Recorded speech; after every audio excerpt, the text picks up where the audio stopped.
Have you heard? Metro by T-Mobile now includes Amazon Prime. Yes, enjoy the best of shopping and entertainment, movies, TV shows, music, free shipping, and much more. All included for just $40 per line for 3 lines. All on the T-Mobile network. Discover the smarter way. Metro by T-Mobile. That's genius. One offer per account. Offer subject to change. $12.99 per month value. Offer valid for new Amazon Prime members. Metro customers may notice reduced speeds versus some T-Mobile customers. Video at 480p. Capable device required. See store for details and terms and conditions.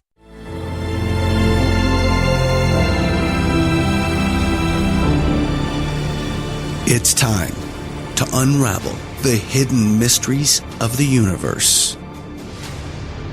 Time to uncover the truth hidden beneath the veil of lies.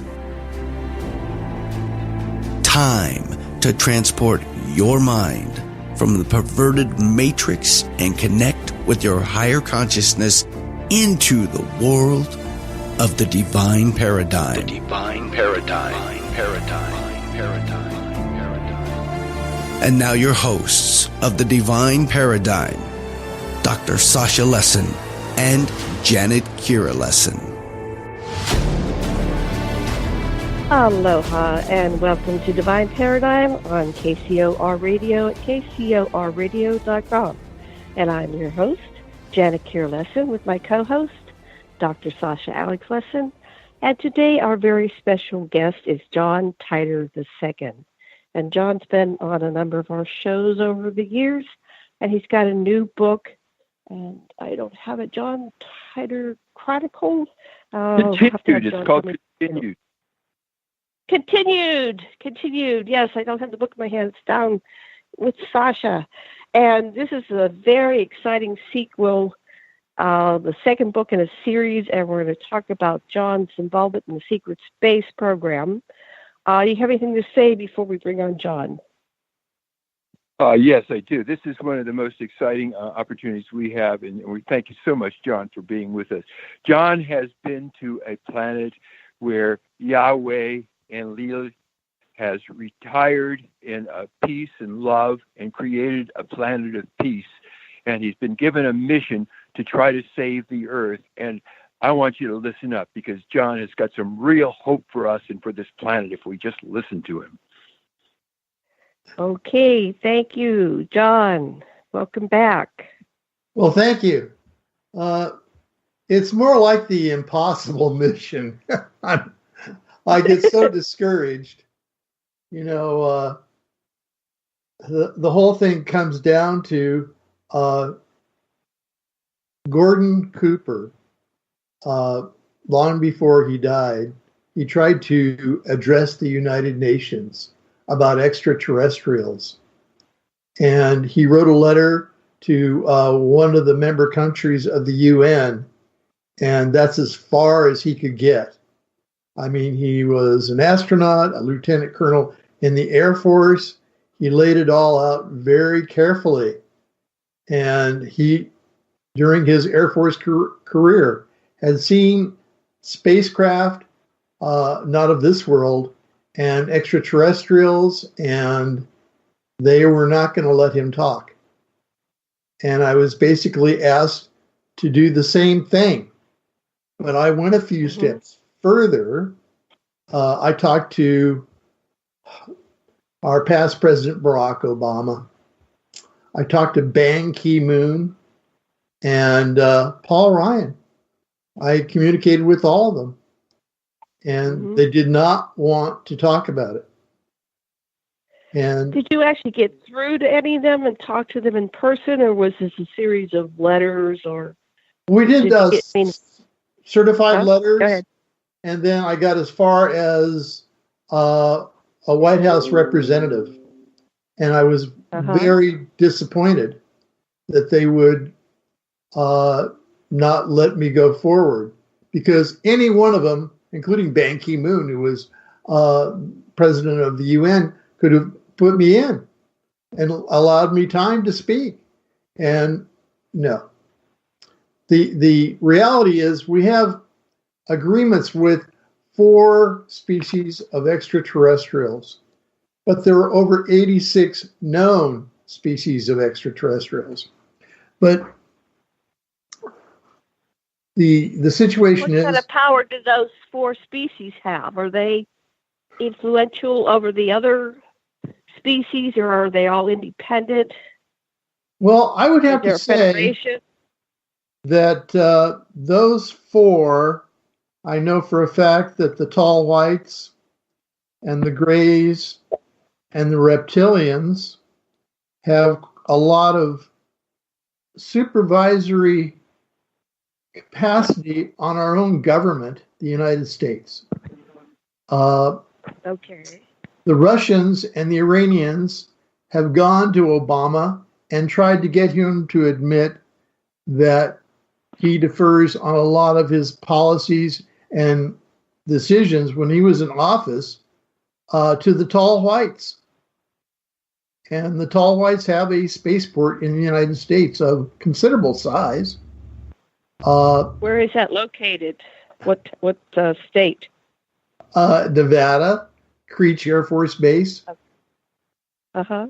It's been there for John, years. Since you mentioned Barack, I just got to know, do you have any information on whether he, like you, is a clone or not? That has been stated that is a possibility. And if he is a clone, then what happened to the original?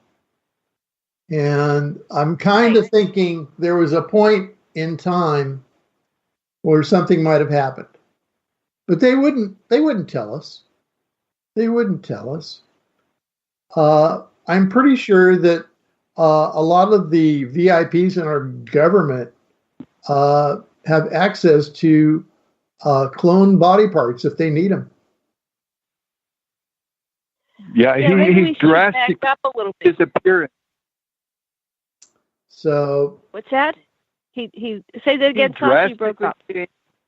the thing would be, if a VIP in the United States government needed a heart, lungs, kidneys, whatever it is, it's very likely that it would be a cloned body part to replace. So let's back up a little bit. Where do they make these? We had another contact the experiencer whose husband worked on the underground base and the cloning project, and it was Lori Hawker. She's a contact the experiencer, so she said that as well. And she said that in the base there were some famous people, presidents, and I forget who all she said, that when she would be invited in, to some reason she was cleared to go in with her husband because she was a contact the experiencer, and so she would see high-level officials that she recognized.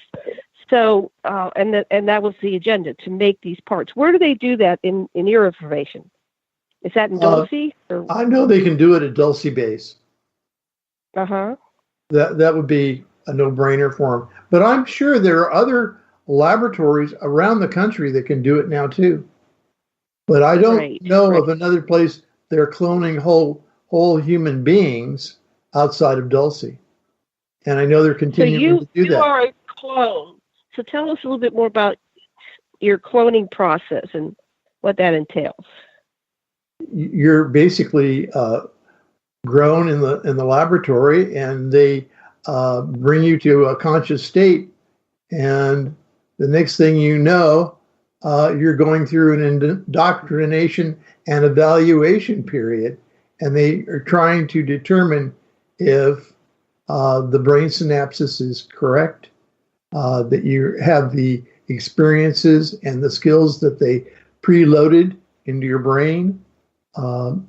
That's all part of it. And once you get through the evaluation and that you're a fit specimen, they send you on to training.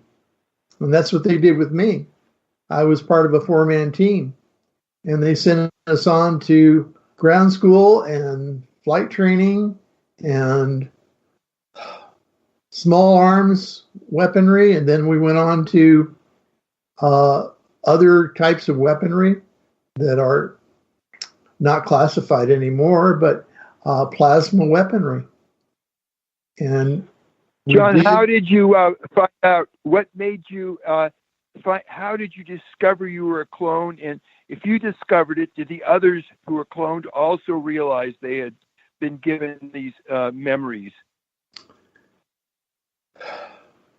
I would say that you are so worried about being disqualified or that they are going to trash you, so to speak, in the first few days of your consciousness that you don't do more, you don't volunteer too much. And that's a problem for them. But I didn't want to be disqualified from anything. And I saw where some specimens were disqualified. I don't know what happened to them. But, wow. It's kind of scary, isn't it? Yeah, disqualified sure from the is. program. So what do they do with you? They're not going to send you home. Yeah, They terminate you. Well, yes, that's what they would do. And in 2036, off in the distant future, when I was getting too old to be in the Air Force anymore, I thought that's what they were going to do with me then. And I had a plan B. And I came back in time to the year 2000. And I had an identity set up for myself and everything. Of course, someone blew my identity. But Tell us about that. well, being John Titor is no easy thing. And I was cautioned not to be John Titor. Once I separated from the Air Force, they said, we've got this ID set up for you. We're going to let you go back to the year 2000. And we know you have plans. And so I got to go back in time to the year 2000.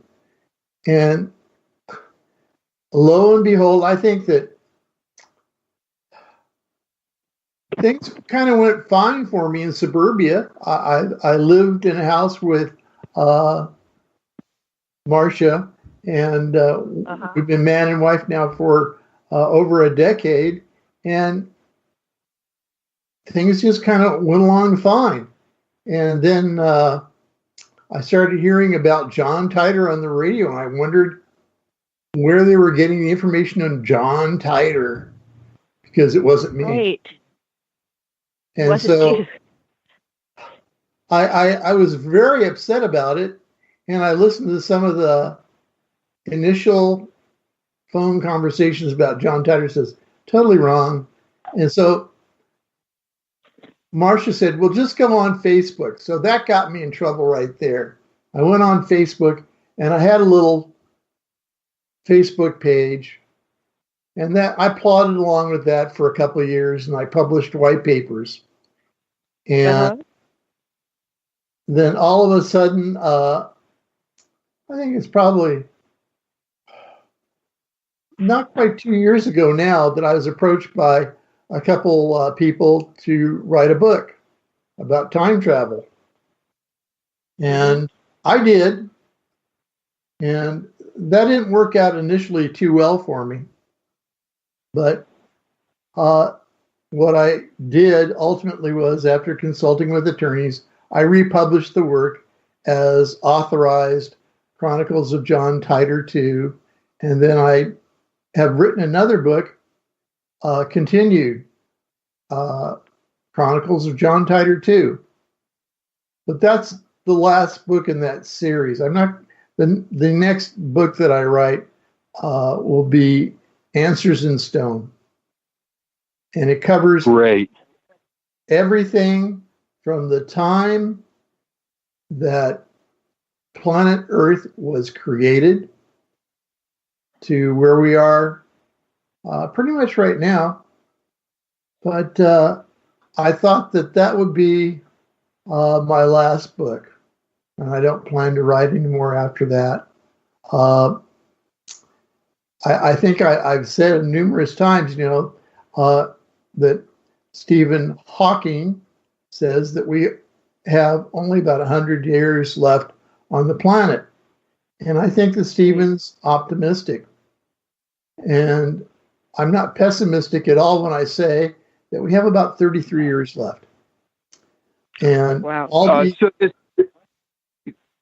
the false guy that was saying he was John Titor, who's sponsoring? Who does he represent? What is that all about?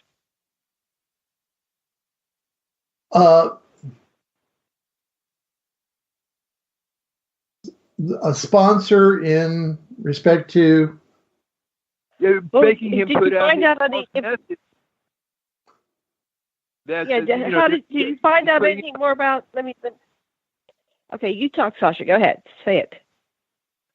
Well, it's obvious that there's it's some kind of move because they anticipated you would come out with the actual information, and they wanted to make to diss it in advance. But who? What faction? What's that all about? I really think that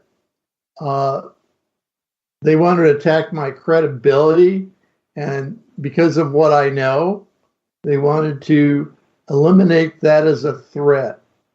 And I would say the one group that I would identify that to be is the ones that carried out not less than 5 assassinations and that I investigated. And that group, they killed JFK, RFK, MLK, Malcolm X, and William Colby. Wow. And what I did, I sent a team back in time to observe all of the assassinations, to watch the perpetrators, film them, listen in on their conversations, follow them back to their handlers, and we put the report all back together and digitized it. I sent it off to a Marine general at the Joint Chiefs, and he died 2 weeks later. And as soon as I heard that, I had a general and a full bird colonel in my office at Area 51 conducting an Article 32 investigation on me and wanting to know if I had any more copies of that report. And I lied and said no. And everybody knows I lied. I wasn't going to tell them. At the time, Sure. I was just holding it on what is a thumb drive in my pocket. And I kept thinking to myself, I have to put this someplace where it'll be safe. And so I did that. I put it in escrow in a bank, and upon my death, it gets released to the media, several main media outlets. But the whole thing is, when it comes right down to it, there is 2 or 3 conspirators left alive at this time from those 5 assassinations. And you have to understand, to do an assassination like JFK's, it takes resources, it takes money, it takes time, it takes coordination. It's not a happenstance thing. You know, they had to find a patsy, they had to plant a rifle, plant a bullet at Parkland General Hospital, and they had George Bush, who was deputy director of the CIA at Dallas PD, orchestrating. The FBI was there working with them. Lots were going on. There's actually a photo of George Bush Sr. standing outside the Dallas Police Department the day of the assassination. Wow. You know, I mean, So this other John Titor, I really didn't follow it that closely. I know that he was on Art Bell. A number of people kind of had interviews with him or about him. But he was apparently saying things that didn't come true about the timeline and the future. Is that correct? Do you have more information on this? I would say that disinformation? substantially a lot of the things he said didn't happen, wouldn't happen. But by creating this level of just not hitting the mark, I would be discredited too. So that works against me all the time. Well, which John Titor are you? There are not less than 100 or so John Titors on Facebook. And there's a John Titor 2 in South America. And I've actually messaged him and talked to him. And he admits that's just an alias for him, but so it just makes it more difficult for me. That was your name given at your birth, quote unquote, where you were awakened in, what was it, 1978, and that was the identification you were given. Yes, I wasn't John Titor the first. I was John Titor the second. So they knew something there. I think that what I was to learn later is that there was another one before me, and that he was considered to be expendable, and they used him up pretty quick. And there were a few times on missions that I was on, and I thought that I would not live to see the next sunrise. So I could understand that. I definitely felt there was one mission that I was sent on to go back in time to the year 230 BC to China, and I thought that they didn't expect me to come back, but I did. So when you go on these missions, I know other people have been, used in the government, and they get different identities. Have you had other identities on these missions? I had multiple identities, and it's like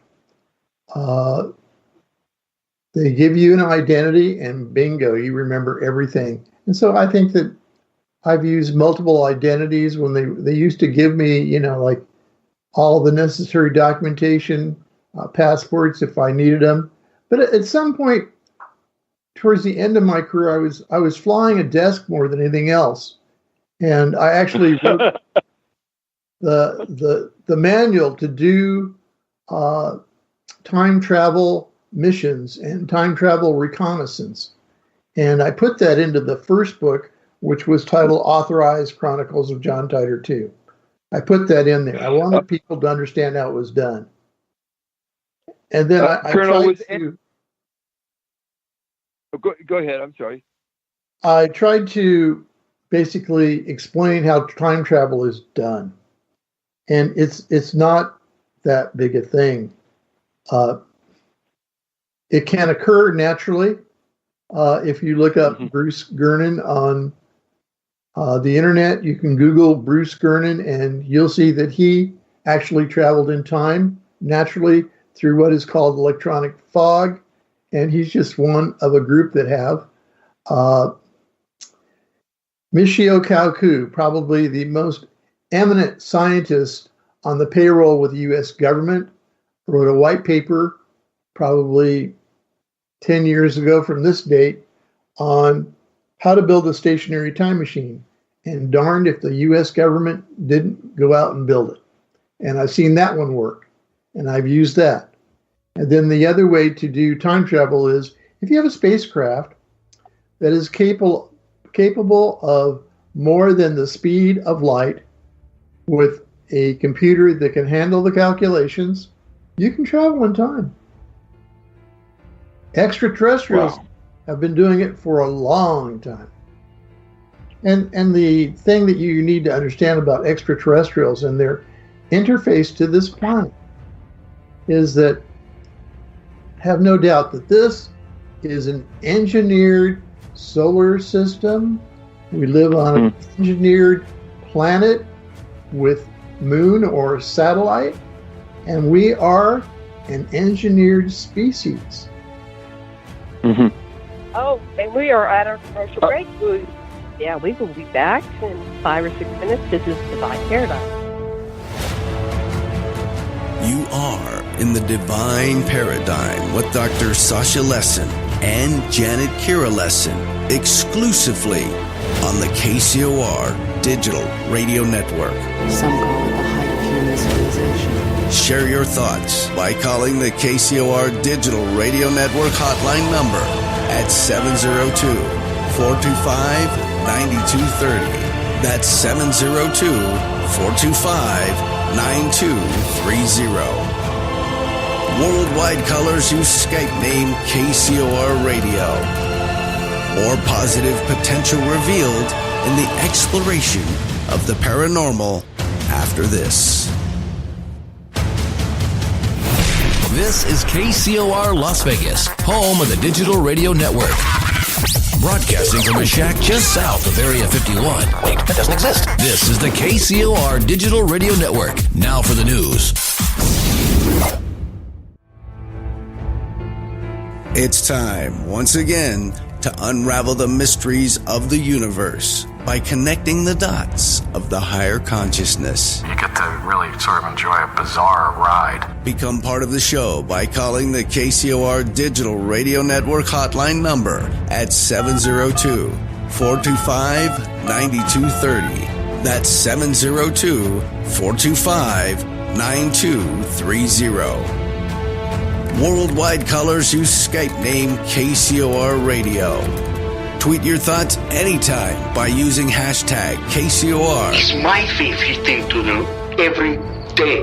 Escape the Matrix and join the conversation live in our chat room at www.kcorradio.com. Now, back to Divine Paradigm with your enlightened hosts, Dr. Sasha Lessin and Janet Kira Lessin. And we are back with Janet, Sasha, John, and Tina Marie. And Tina is going to read a question from the chat for John Titor. Take it away, Tina. Well, Troy on our Skype channel sent me a message, and Troy's a longtime listener to this network, and he wanted to know if John has been so far out into the future, how can he be unsure that we only have 33 years left? Wouldn't he know the answer?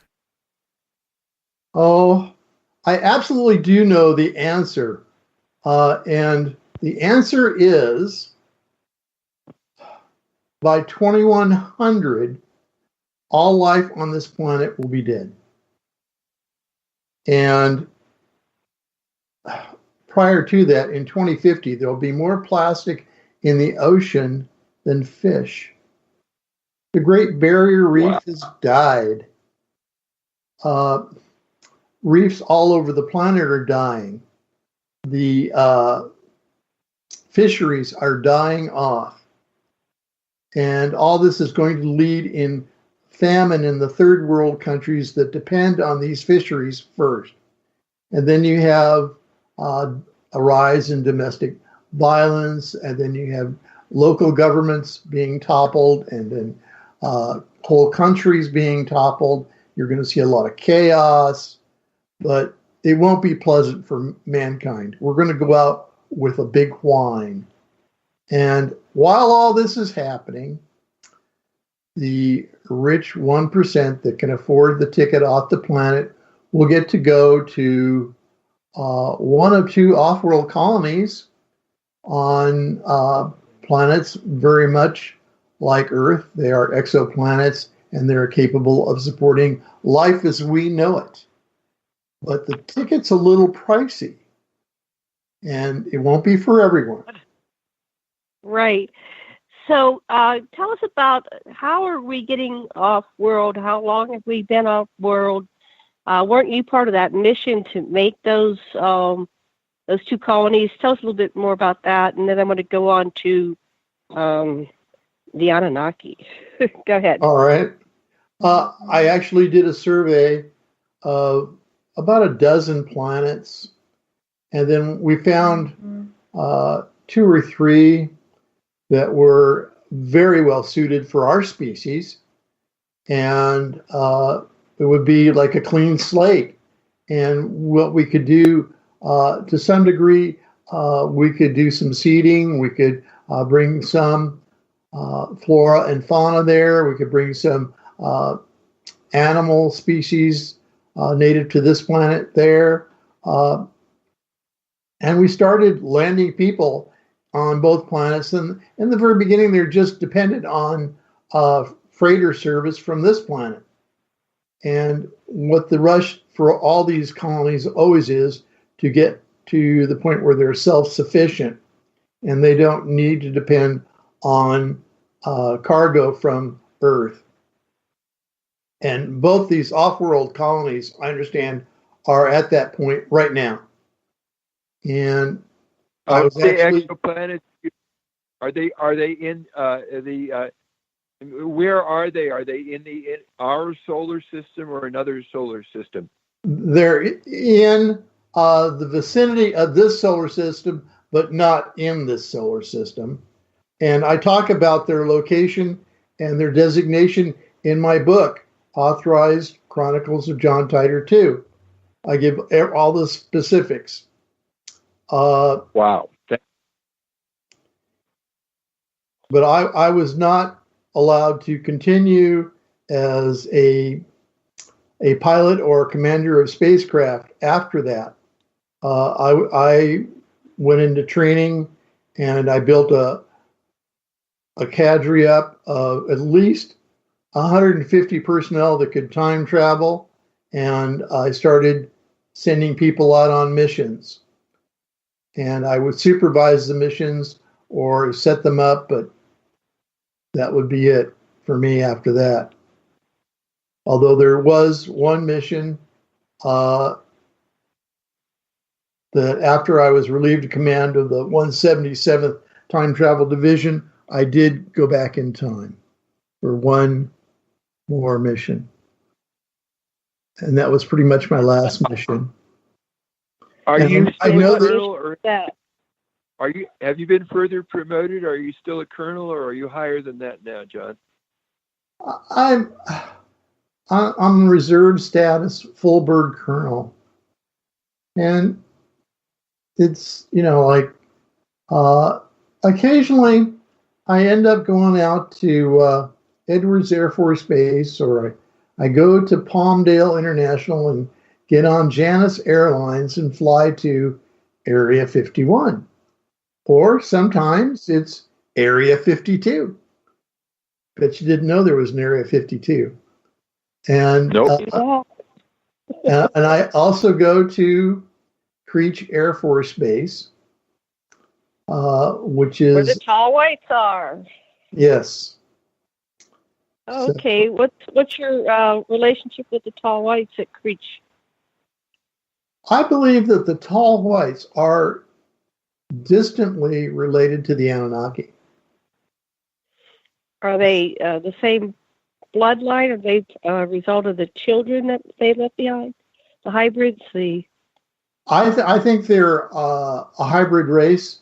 But the one thing you have to understand about the Anunnaki is that they are a warrior race. And they basically have roamed the Milky Way galaxy, traveling from planet to planet. They go to a planet, start a civilization, harvest resources they're looking for, precious metals, and other commodities that they need, and they go on. But the thing to understand about them is that with every species, they come to a planet, they're there for a while, and then when things degrade to a certain point, they leave and go on to the next one. They're really environmentalists. They just kind of use a planet until it's depleted. But tell us about the Yahweh that you met on Kepler 69. How did you get there? What was that mission about? Well, basically, I was asked to undertake a mission and given command of a very large spacecraft. And I had several other ships in a task force accompanying me to Kepler 69c. And there was a bounty on my head when I did it. And I was attacked by some Anunnaki on the way to Kepler 69c. And they wanted me to surrender myself because I had killed an Anunnaki.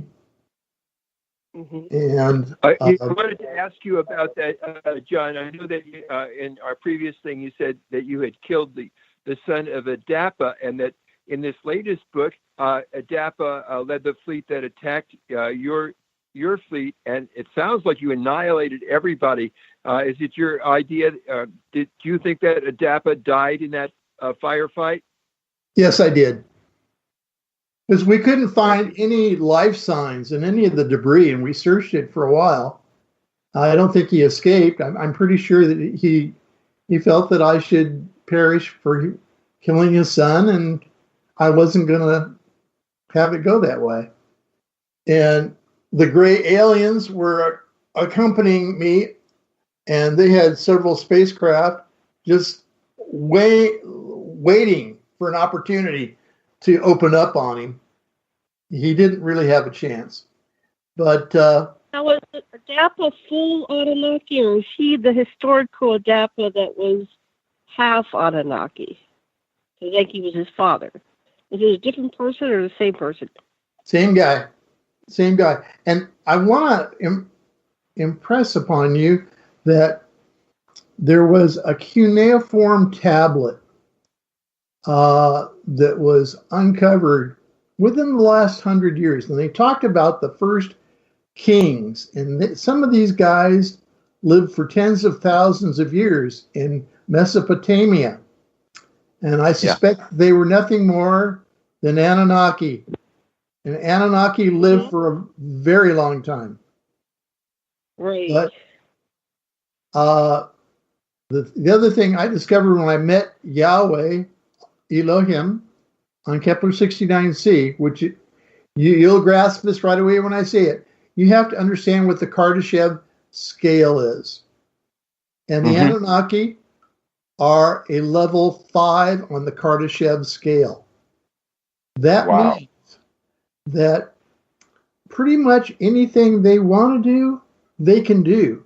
Can they create a solar system like the one we live in? Absolutely. Can they take a planet called Tiamat and have it crash into a planet that was in Earth's orbit and turn that into the Kuiper Belt? Oh, yeah. Can they attach a moon to this new planet called Earth so that there'll be tides? The moon orbiting the Earth has so much to do with the way life evolved on this planet. The rising of the tides.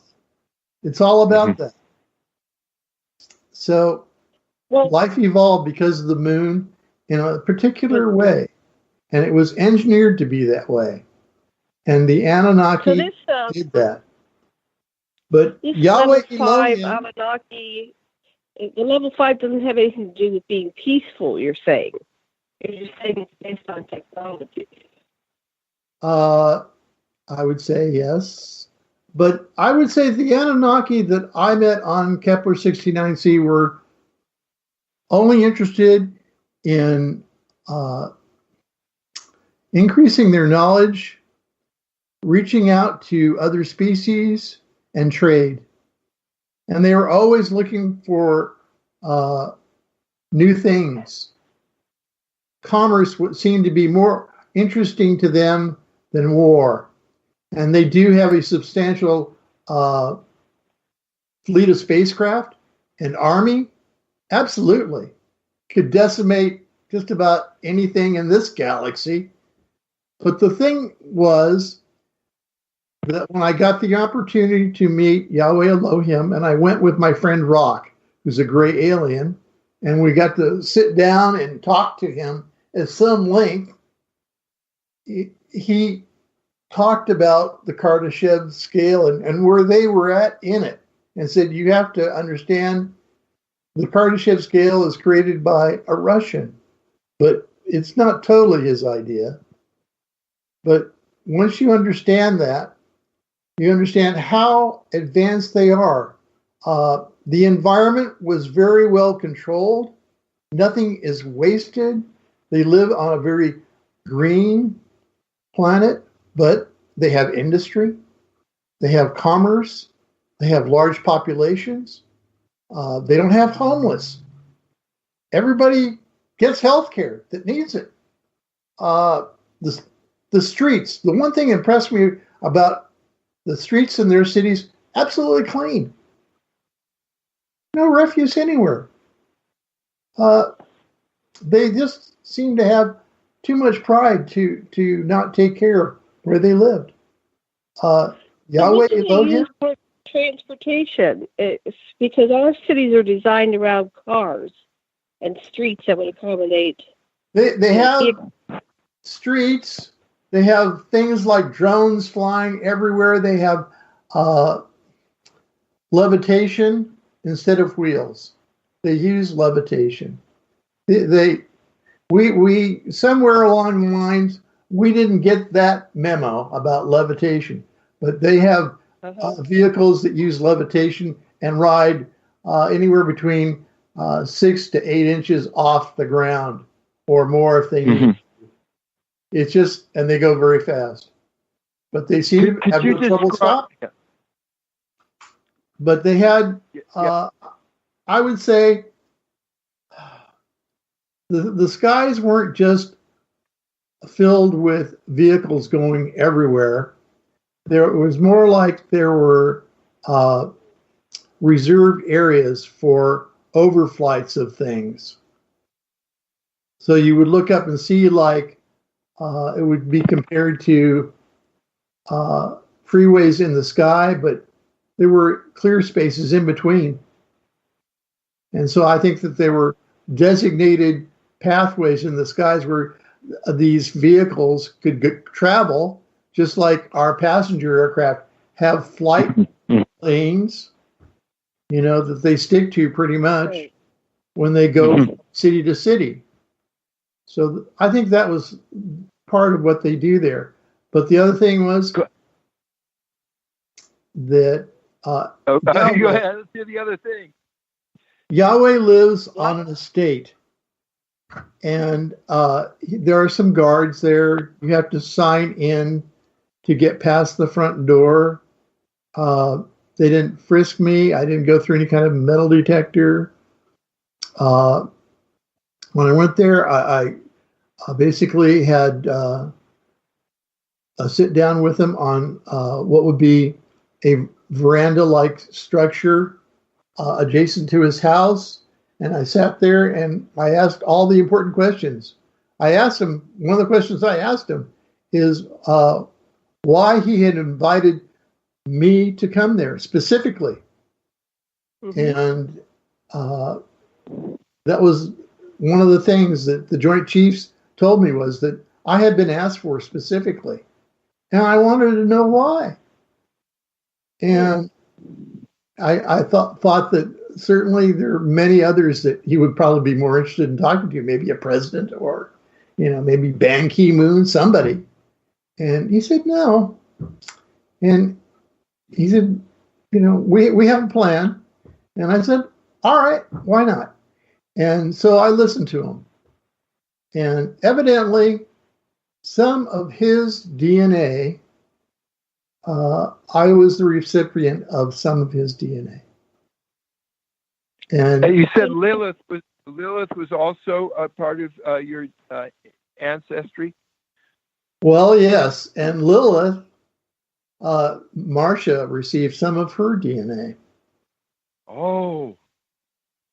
And oh my God. It gets better. And so I said, why did you do that? And he said, and he looked at Rock he said, well, Rock was there at Dulce, and it was his project to do it. And we had planned to create you.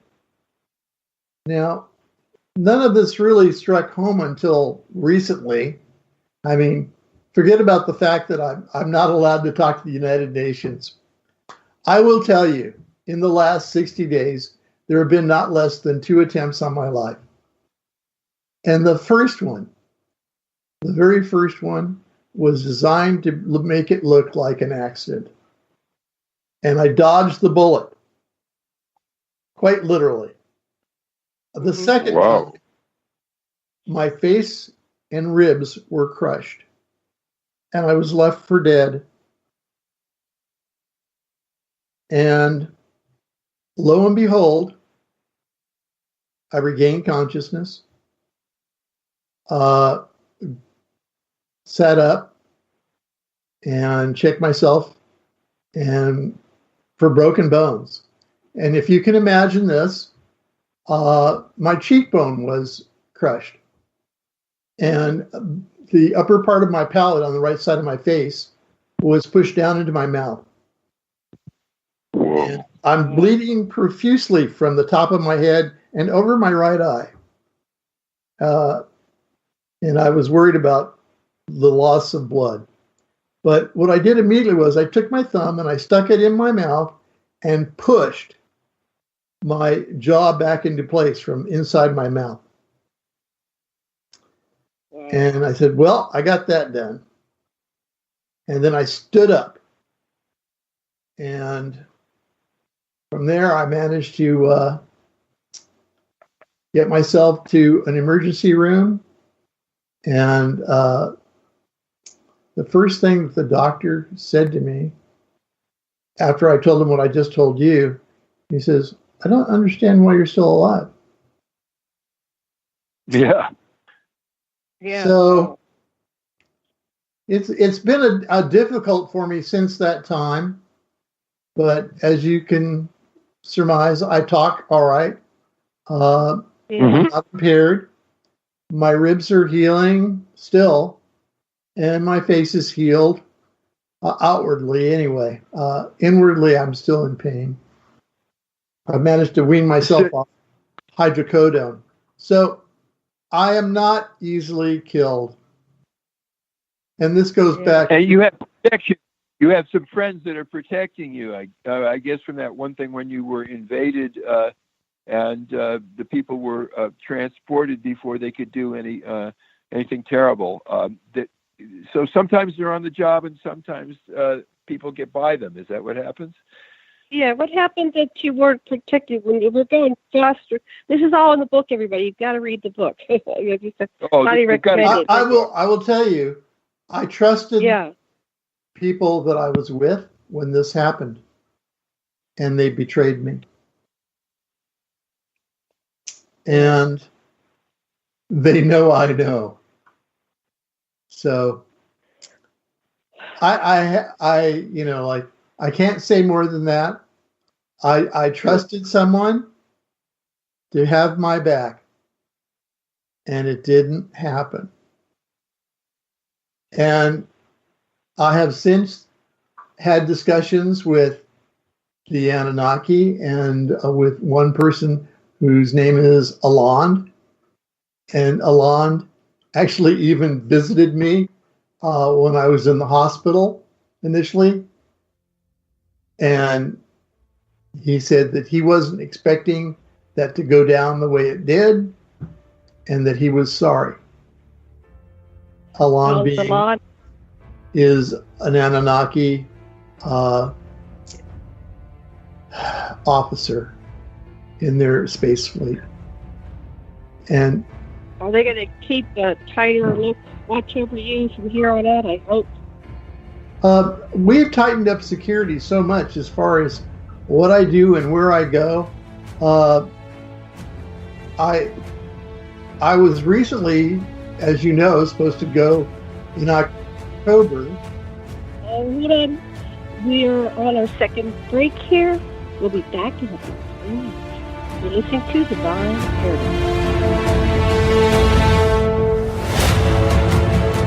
You are in the Divine Paradigm with Dr. Sasha Lessin and Janet Kira Lessin, exclusively on the KCOR Digital Radio Network. Some call it the height of human civilization. Share your thoughts by calling the KCOR Digital Radio Network hotline number at 702-425-9230. That's 702-425-9230. Worldwide callers use Skype name KCOR Radio. More positive potential revealed in the exploration of the paranormal after this.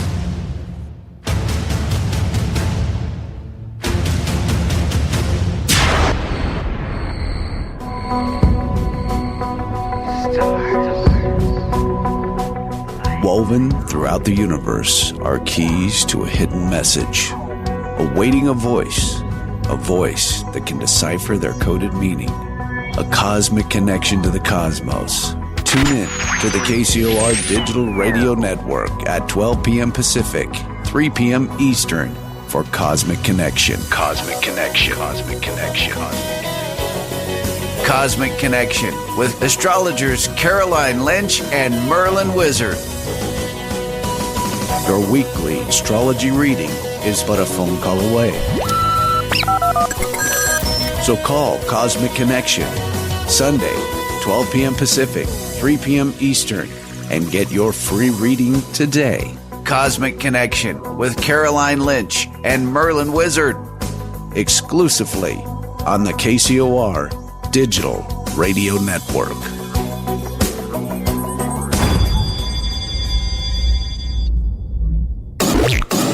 That's good. Turn your radio up. All the music I want to hear. This is my station.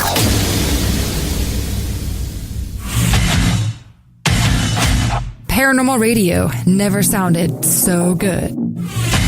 Join the hosts of the American Ghost Hunter Show each week as they shoot from the hip without holding back. They're kind of unpredictable, not like the rest of us. Live every Thursday night, 6 p.m. Pacific, 9 p.m. Eastern, right here on the KCOR Digital Radio Network. Come hear some of the hottest authors, investigators, as well as TV and radio personalities from around the world On the American Ghost Hunter Show. Our survival depends upon it. Hauntings, UFOs, cryptos.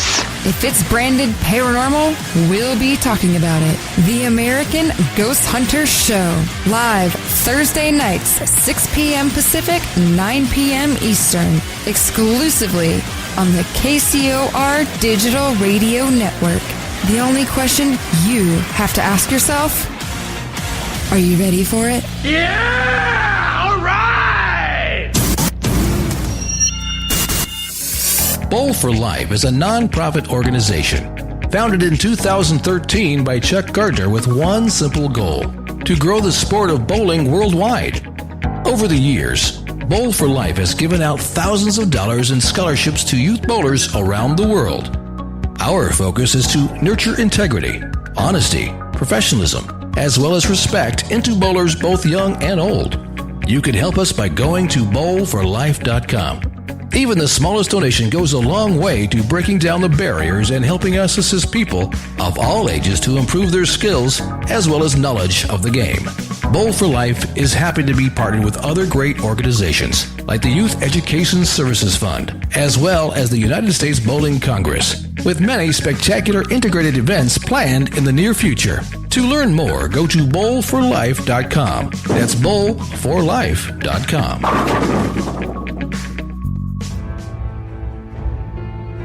It's time, once again, to unravel the mysteries of the universe by connecting the dots of the higher consciousness. You get to really sort of enjoy a bizarre ride. Become part of the show by calling the KCOR Digital Radio Network hotline number at 702-425-9230. That's 702-425-9230. Worldwide callers use Skype name KCOR Radio. Tweet your thoughts anytime by using hashtag KCOR. It's my favorite thing to do every day. Escape the Matrix and join the conversation live in our chat room at www.kcorradio.com. Now, back to Divine Paradigm with your enlightened hosts, Dr. Sasha Lessin and Janet Kira Lessin. Aloha, welcome back. This is Janet Kira Lessin with Dr. Sasha Alex Lessin and John Titor too, and producer Tina Marie. And we're here on our final segment. And we'd like to go back to that visit with Yahweh Elohim, who is Enlil from the Anunnaki story.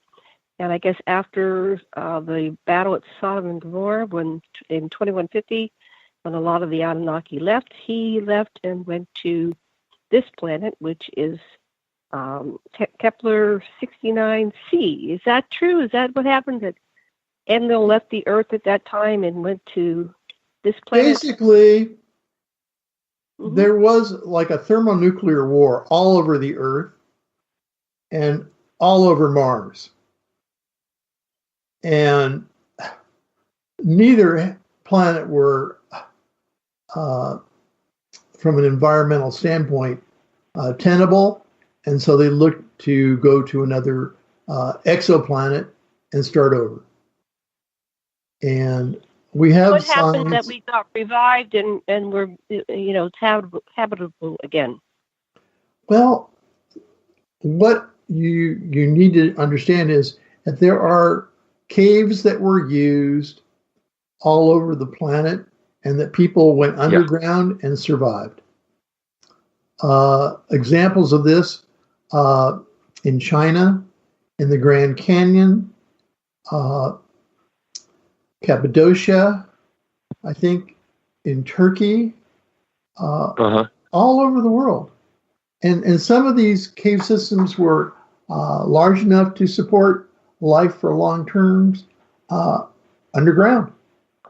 The Hopi Indians have a great story they tell about extraterrestrials that told them to go underground and told them when to go back above ground. So the ant people specifically there for the Hopis. But I think that we have isotope information in Libya of a thermonuclear detonation and Mohenjo-Daro. But I think there were lots of different kinds of weapons that were of a tremendous magnitude that brought down a worldwide power grid that the Anunnaki had set up based on pyramids and obelisks. And that many things happened to the Earth, and the Earth changed. But during all of this, there was a rather large city in Antarctica that became covered over with ice.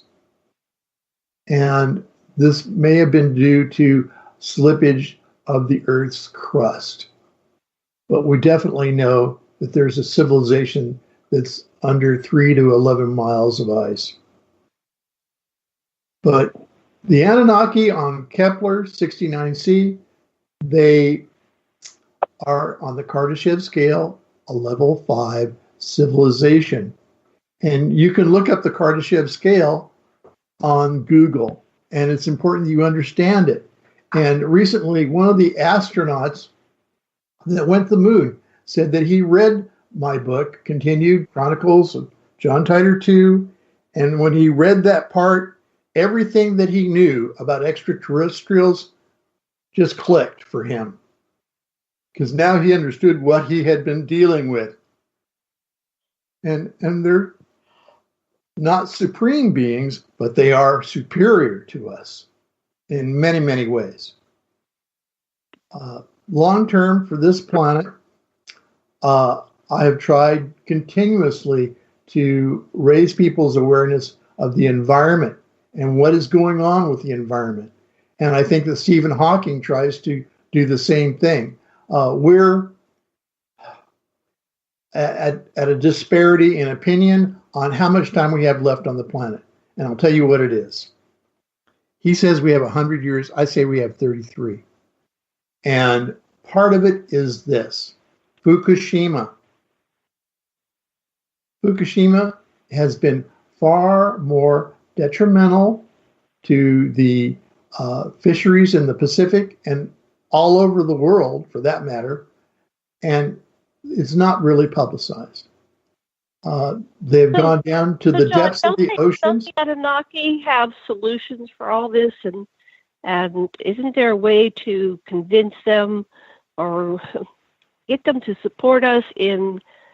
Well, there's a lot of humans that have solutions, and they get shut down every time they, bring it to the government. They naively bring it to the attention of our world governments, and then they just squelch these. Have you and the plastic? In the very beginning of my latest book, have you read what I said? let me just refresh my memory. What are you referring to? Go ahead.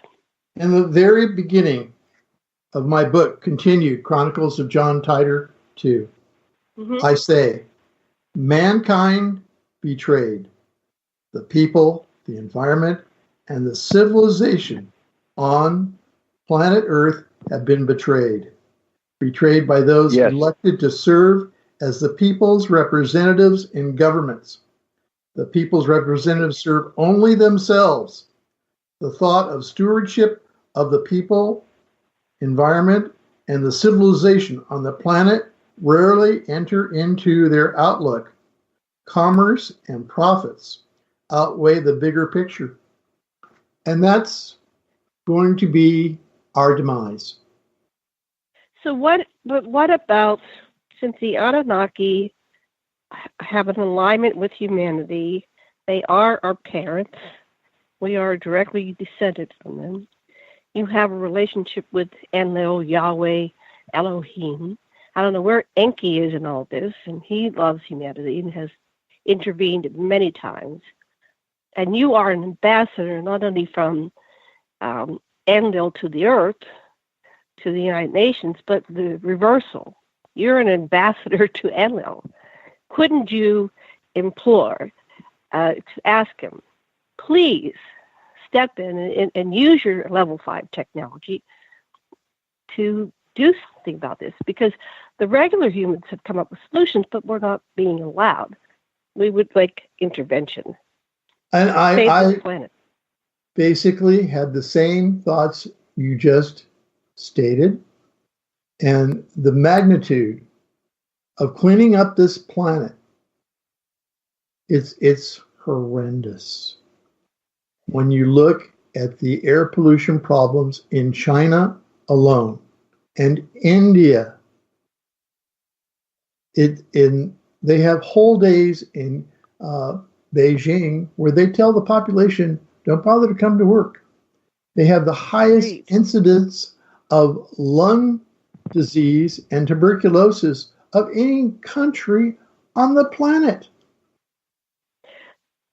And when I was reading your book, I have personally talked to a number of people that have solutions. And it seems that it's not that we don't have the solutions that could, it's the politics. And if they had like Arrival, the movie Arrival, where they intervene and they say, you've got to stop this stuff and we're not going to let it happen, then these technologies, which we have plenty of time to save the earth. We have plenty of time. That's what I'm saying. There's a way to do this. There are some things we could do immediately. Stop deforesting the Amazon rainforest. Stop cutting down trees and start planting them. We need fast growth forests. We need to clean up the plastic in our oceans. And we need to stop geoengineering the atmosphere. It's a failed project. With some scientists that are in the LA area that I have talked to personally that have solutions for cleaning up the plastic and for cleaning up the radiation. And it's basically biology. They've got some, and I probably will say this wrong, it's been a couple of years since I've listened to the logic, but they have kind of like Pac-Man little eaters that can eat the radiation, that can eat those things. And they've already invented all this. They wanted to put it into action, and they were forbidden to do so. So that is there, and humanity has solved that problem. But we just need to be permanent. Who's the cabal? Is that Anunnaki? Who is it? Which ones? The Anunnaki are just, they're not willing to step in and say, we will govern you. And you have to stop doing these bad things you've been doing. But aren't they governing us? Who's the cabal? I don't think that's human. I think that's some extraterrestrial species. I think that it's interfering with humanity's natural progress. The biggest problems that we have with the planet is our own governments and the corruption that we have in government. That you can't even begin to comprehend. I mean, I've just sat back here for the last decade and watched what is called, Washington, D.C., and for lack of a better word, it's a swamp of corruption and avarice. Yeah. And they don't care about the people.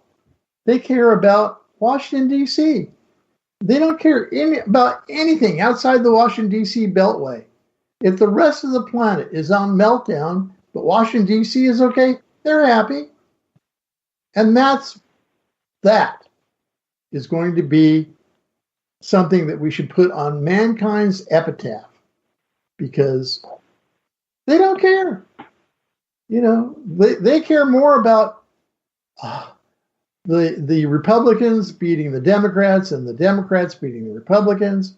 It's insane. And I hoped that I would be able to communicate with Donald Trump and at least move him towards some environmental issues. I didn't want Bill or Hillary because they've killed at least 14 people and counting. And I say that in my book. I knew that Donald would be elected and Mike Pence after him. Make no mistake. The Democrats have killed their own political party in this country. It's crazy. But the environment, it has to get to the forefront of the American people's and the rest of the world's purview as a priority if mankind is going to survive. We're just going to be a lot of immigrants. Trump's ear. What would you say to him? Imagine you got through and you got a meeting with Trump. What would you say to Donald? I tell him we have to work on the environment. And he has a lot on his plate. The biggest thing is in North Korea, and then the place where the North Koreans have been testing hydrogen bombs, the tunnels are collapsing all around it, and there's going to be a radiation leak, and it's going to go everywhere. And the Chinese know it, the Russians know it.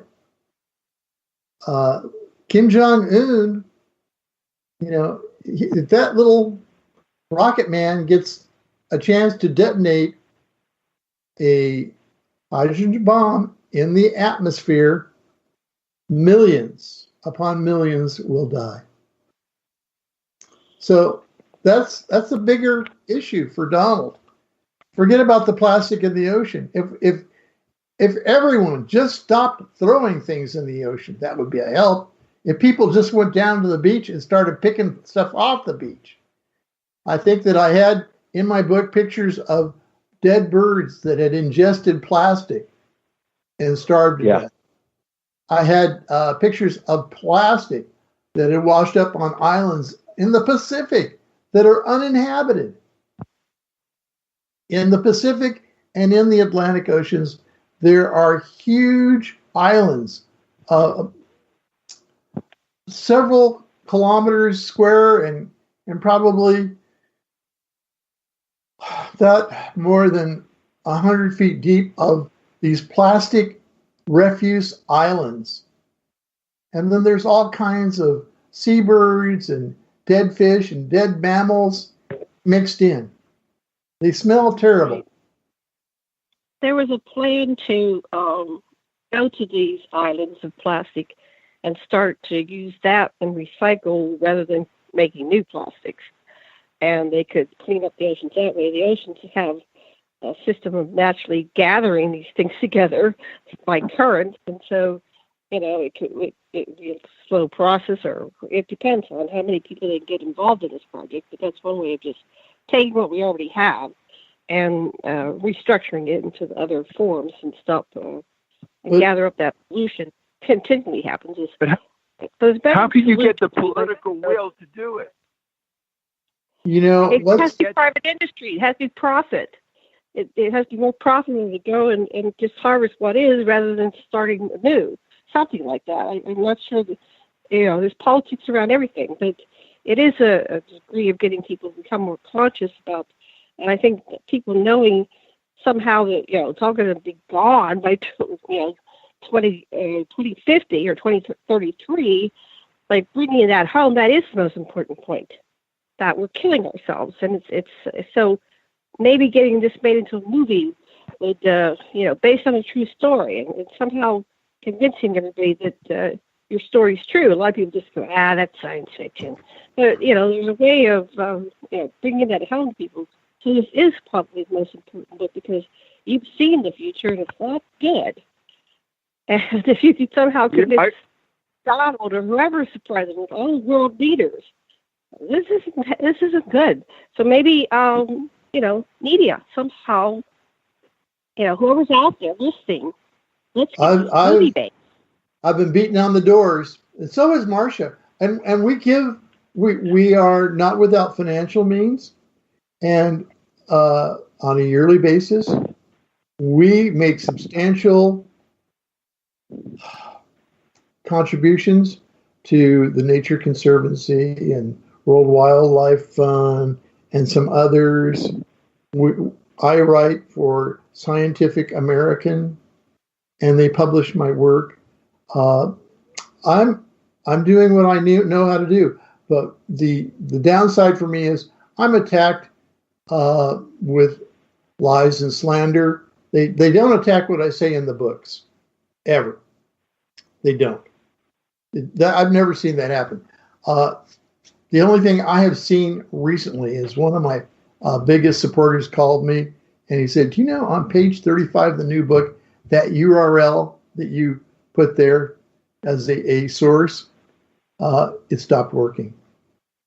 And what I said to him was, they keep scrubbing the stuff off the internet as fast as I find it to use it. I mean, it's crazy. But the bottom line is, I believe that Donald Trump was read into a lot of things when he took office. I know that he knows about Area 51. I know he knows about our agreements with extraterrestrials. And I also believe that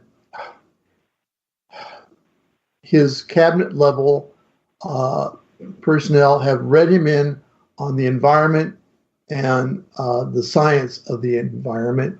And I think the way things are headed is they think it's a lost cause because they just don't seem to want to make a move in that direction. And both Marcia and I, we don't have to worry about living on to the year 2050. We will be gone long before that. And we will have a plan B. I've been invited to be an administrator on an off-world colony. Or I can, if I so desire, I can, basically on a little notice with the Anunnaki, I can live on Kepler 69c. Right. And I have citizenship there. That was granted to me. So. Right. So you're set, but you love humanity, you love this earth, and your mission, which was given to you by Yahweh Elohim, is to make this happen. So they care. The Anunnaki, there's a faction at least that care. And so, anyway. A lot would have to change in Washington, D.C., because the resources it takes, we know that the Anunnaki came to Earth in tens of thousands of years ago, probably hundreds of thousands of years ago. The exact date, I don't think anybody knows anymore. But right, they gave technology to man. They gave us writing. They gave us language. They gave us engineering. They showed us how to build the pyramids, right? One of their colonies, and you would think that logically, as a human, we care about our colonies. You would think that they would care about their colonies and want to. But the bottom line is, this is something we're going to have to do for ourselves. And global warming is real. The devastation that we've encountered in the Gulf of Mexico and Florida, Puerto Rico, the islands in the Caribbean. That's the tip of the iceberg. We're going to see more severe, inclement weather. And they're seeing it all over the world. I get weather reports from all over the world, and I'm seeing it. Global warming creates more severe weather patterns.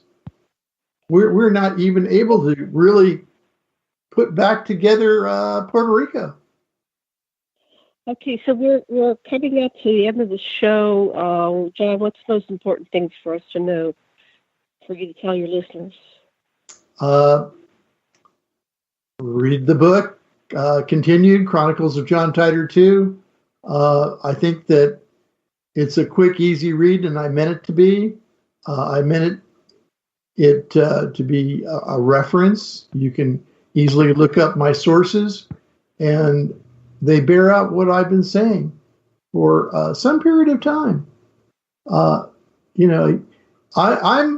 a little discouraged that there were 2 attempts on my life, and that I'm, right. Having to go to the hospital and deal with what I have dealt with, and everything. It was horrendous. They were concerned that I was going to live, and I was concerned whether I was going to become addicted to hydrocodone or not. And I don't take hydrocodone anymore. Oh, it's awful stuff. Yeah. Oh, terrible. But it's just something that we have to look at. We have to deal with it every day. We have to understand the environment is deteriorating faster and faster. Well, thank you so much, John. That's the end of the show. Thank you, everybody listening. This has been Divine Paradigm. Have me back, and we'll talk. In 3, 2, 1. Until next week, we must leave the world of the divine paradigm. But always remember, you all exist on more than one plane or dimension. And there is a shift coming. A shift to universal consciousness. A shift to the divine paradigm. Divine paradigm. Divine paradigm. For more information on the divine paradigm, as well as the hosts, Dr. Sasha Lessin and Janet Kira Lessin, please visit their website at aquarianradio.com. Divine Paradigm, live every Tuesday afternoon, 2:30 p.m. Pacific, exclusively on the KCOR Digital Radio Network. Your transformational future is at hand. This is KCOR Las Vegas, home of the Digital Radio Network, broadcasting from a shack just south of Area 51. Wait, that doesn't exist. This is the KCOR Digital Radio Network. Now for the news. Have you heard? Metro by T-Mobile now includes Amazon Prime. Yes, enjoy the best of shopping and entertainment, movies, TV shows, music, free shipping, and much more. All included for just $40 per line for 3 lines. All on the T-Mobile network. Discover the smarter way. Metro by T-Mobile. That's genius. One offer per account. Offer subject to change. $12.99 per month value. Offer valid for new Amazon Prime members. Metro customers may notice reduced speeds versus some T-Mobile customers. Video at 480p. Capable device required. See store for details and terms and conditions.